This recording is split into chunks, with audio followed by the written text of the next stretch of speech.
তুমি অন্যদিকে তোমরা কাইফা তাকফুরুনা বিল্লাহি ওয়া কুনতুম আমওয়াতান ফাহিয়াকুম সুম্মা ইউমীতুকুম সুম্মা ইউহয়ীকুম সুম্মা ইলাইহি তুরজাউন।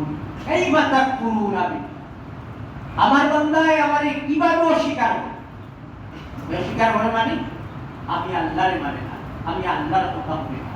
আজকের জমানাতেও সারা দুনিয়ার, এটা সারা দুনিয়ার মখলুক, সারা দুনিয়ার ইনসানদের কথা বলিয়া দেন, যো আমার বান্দা হল, আমি তো তোমার তান্ডে বানাইলাম, আমি তোমার তান্ডে শ্রেষ্ঠ মখলুকের মর্যাদা দিলাম, আমি তোমার তান্ডে এরকম ভাবে সুন্দর ঘটনাকৃতি দিয়ে সৃষ্টি করলাম, আর আখেরি নবীর উম্মত হিসাবে তোমার তান্ডে শ্রেষ্ঠ উম্মতের মর্যাদাও দিলাম। এর বাদে তুমি তাই কিভাবে আমি আল্লাহর অস্বীকার